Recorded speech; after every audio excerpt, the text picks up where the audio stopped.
My heart aches for the people of Detroit. You played so well. So well. I don't know which Lions player said it, but it was great, and they couldn't have said it any better. It was directed towards Green Bay, but he said, if we're not going to the playoffs, then neither are you. And then they went out there and they beat them. Also, Jamal Williams broke Barry Sanders' touchdown record for franchise history. That's nuts. So you know what? I think today's video I'm going to dedicate to the Lions. You deserve to be in the playoffs. You are a playoff team.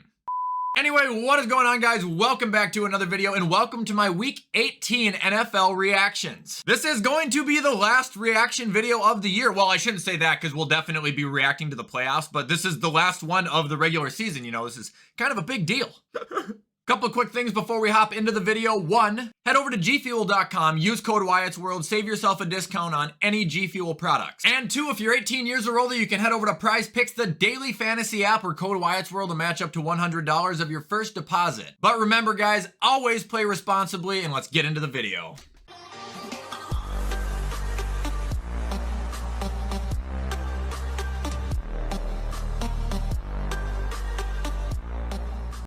All right, so first game of the week was on Saturday, and it was the Chiefs at the Raiders. So, I mean, the outcome went about as expected, although I thought it was going to be a higher scoring game on the Raiders' part. If you didn't watch this game, it literally got to the point where the Chiefs got so bored they were doing Ring Around the Rosie before they snapped the ball. Mahomes did all right, 202 yards, 1 touchdown. The running game was kind of crazy. We had 3 rushing touchdowns, 1 from Pikachu, 1 from Rojo, 1 from KD. And then, you know, since they are the Chiefs, Jerick McKinnon, of course, had to have a receiving touchdown because that's just how they roll now. The Raiders aspect of things, not much to talk about other than the fact that Stidham was the leading rusher of the day. Yeah, Jacobs was lousy. I don't know what happened there. And I guess Hunter Renfrow had a good game on the last game of the year because he didn't really do anything before this.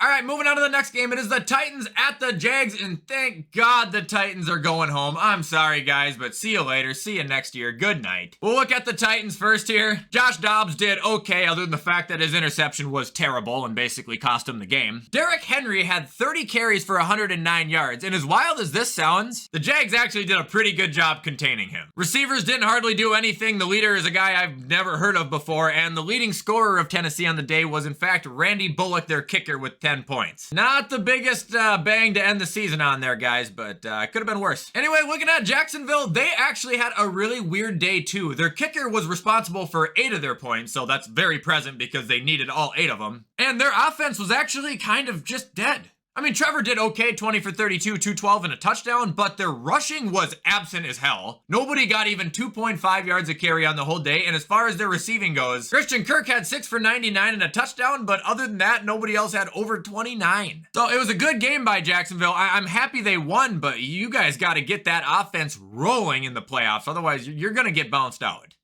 All right, next game we got was the Browns at the Steelers. Steelers won 9-8. I told you guys it was the Mike Tomlin voodoo. Speaking at Cleveland, Watson had 230 yards, 2 touchdowns, 2 picks. Pretty unimpressive season for him, but whatever. Nick Chubb was actually fantastic. 12 carries for 77 yards, and he also had 5 receptions for 45 yards and a touchdown. He deserves so much better. Njoku also had a receiving touchdown. That was the other 7 points. And it's no secret their defense really couldn't hold their own. Steelers now, looking at them, you're definitely not going to think they put up 28 points, but they did. Kenny was 13 for 29, 195, 1 touchdown. His rookie year finally ends, also underwhelming, I'd say, but I think he's going to develop a lot over the offseason as the team also does. Stone Shoes had a touchdown, but he also had 23 carries for 84 yards. Derek Watt had 1 carry for 1 yard and a touchdown. George Pickens was the leading receiver, 3 for 72 and a touchdown. And their defense did really, really well, actually. It's like they have 7 sacks and 2 picks. Should also be noted that one of the picks is from Levi Wallace, the former Bill, the former elite. Good job, Levi. And good job, Pittsburgh.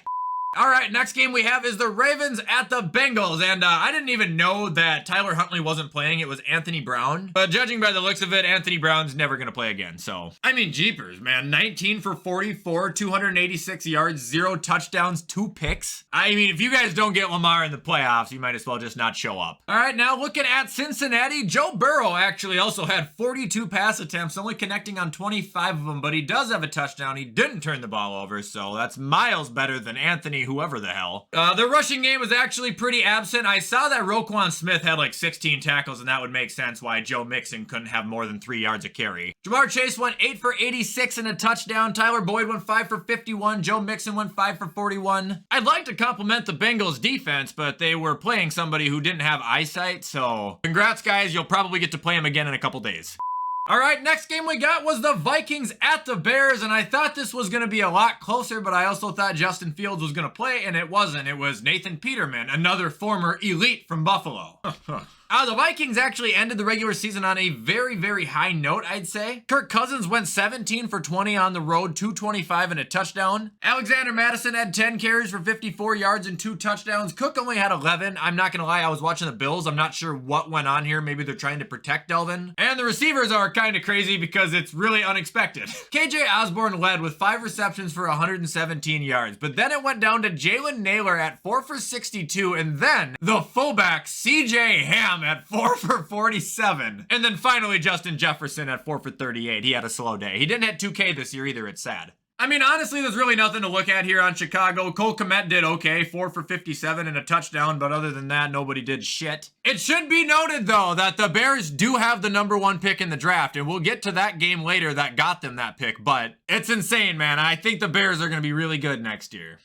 After that, we've got the Patriots at the Bills, and the Bills took care of business 35-23. You guys want to hear something crazy about this game? This game, there was 2 kick return touchdowns by Nyheim Hines. The first one was the first one that the Bills had gotten in 3 years. The second one was scored at 3:03 in the afternoon. The Bills also finished this game 13-3. It's a lot of threes for Damar Hamlin, man. It's crazy stuff. Also, Mac Jones, shout out to you for paying your homage to Damar Hamlin. 3 touchdowns and 3 picks.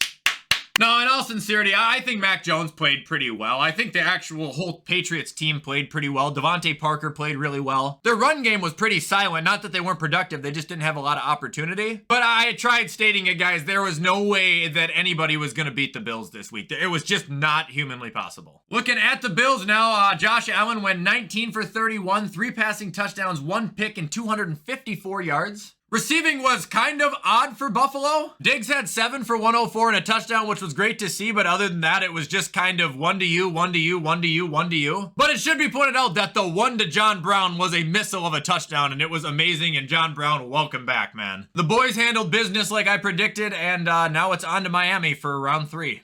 All right, next game we got is the Jets at Miami. Yeah, I mean, it's what I pretty much thought was going to happen with the Jets offense, man. Their offense is so bad. There's 3 straight weeks now they haven't scored over 10 points. Might be 3 straight weeks they haven't scored a touchdown. Garrett Wilson had a good day. Other than that, every single person on the New York Jets, besides their defense, who was good, can probably get laid off. Looking over at the Dolphins, who squeaked by and made it to the playoffs, Skylar Thompson went 20 for 31, 152, no touchdowns, no picks. Their run game was kind of split up between Wilson, Mostert, and the rest of everybody. Receiving game was oddly quiet, having Mike Gesicki as the leader and Tyreek only getting 2 receptions for 23 yards. And honestly, it makes me wonder what their plan's gonna be for the Bills, because there's no way this is it. If this is the team we're gonna have to face, I'm not sweating it. Like, it's either gonna be Tua or Teddy. And for anybody who might be trying to trick me into thinking that their defense is going to be elite now because, you know, they didn't allow anything this week. Again, the Jets haven't scored a touchdown since last year. Curious to see who we're going to play against Miami. Please update me.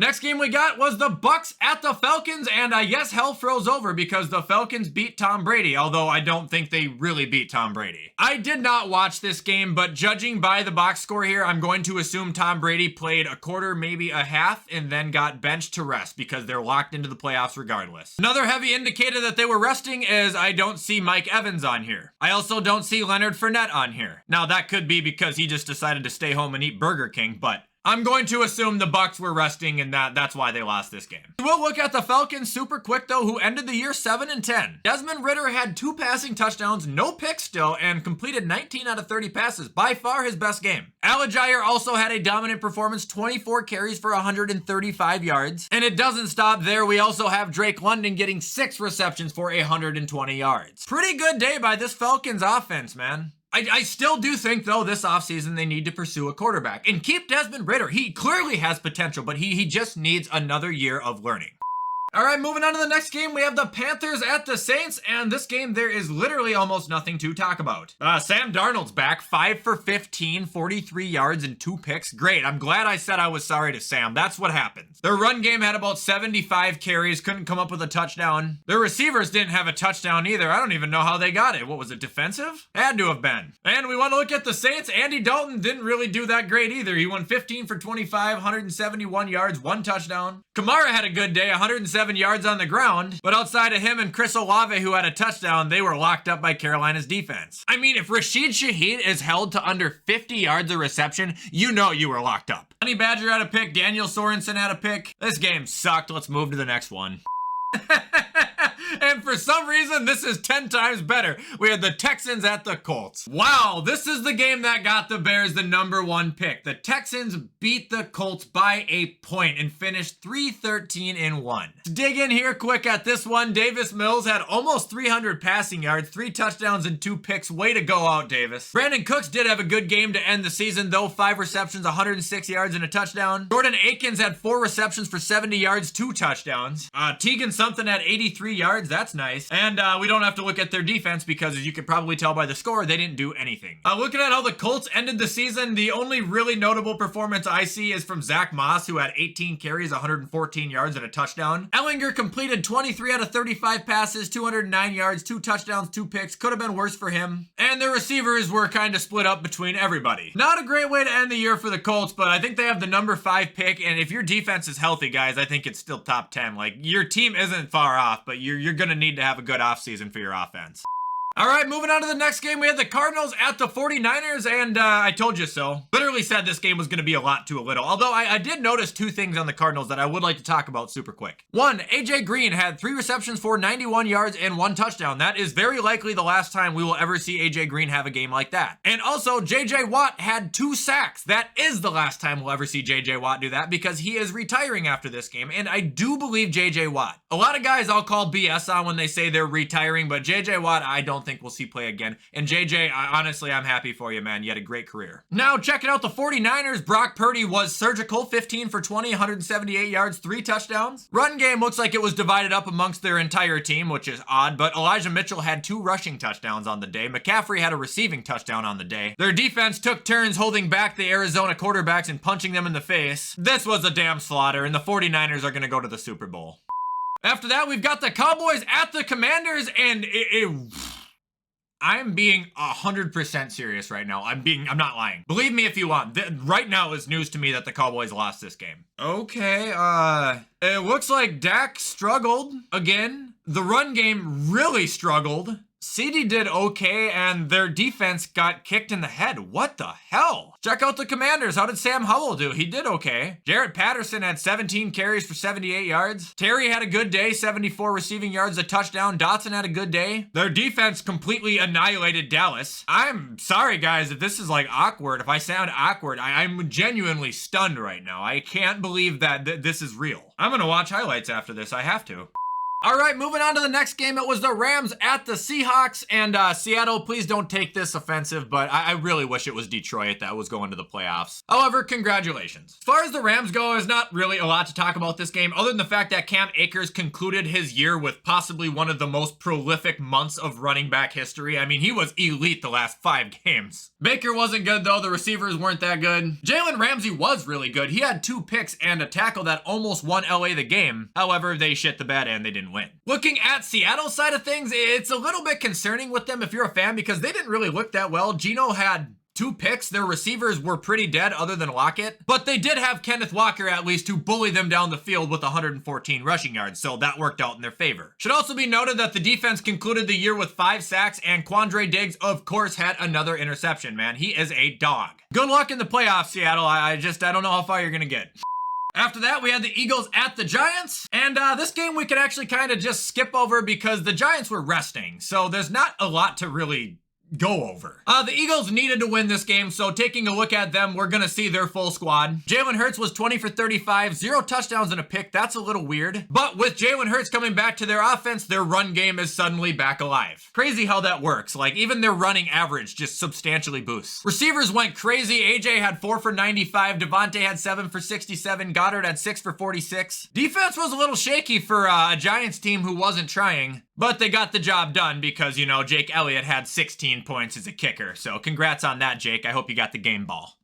All right, next game we got was the Chargers at the Broncos, and I hate to keep saying I told you so, but I told you, LA. I told you this was not the same Broncos team, and you didn't believe me. Seriously, I think this Denver Broncos team is a 12-win team. Anyway, we'll go over the Chargers first. Herbert did okay, 25 for 37, 2 passing touchdowns. The run game was pretty limited, but that can be expected playing Denver. They've always had a good defense. And their receivers are pretty wild to look at because they had a ton of people involved. However, it still wasn't enough to get past Denver. And Keenan Allen, having probably his best game of the year, wasn't enough to get past Denver. 8 receptions, 102 yards, 2 touchdowns. It's funny how you do that, Keenan, when fantasy isn't going on. I hope you worked out all the kinks, LA, because next week, if you lose, you're going home. Looking at the Broncos, Russ had a dominant performance. Well, I mean, his passing was kind of inaccurate, but 283 yards, 3 passing touchdowns, that's great. Run game was wild. Latavius Murray, again, 103 yards and a rushing touchdown for the old man. Congrats on that. Jerry Jeudy had 5 receptions for 154 yards. Any fan in Colorado should be so excited about him. I mean, there was really a lot of good things going on for Denver this game.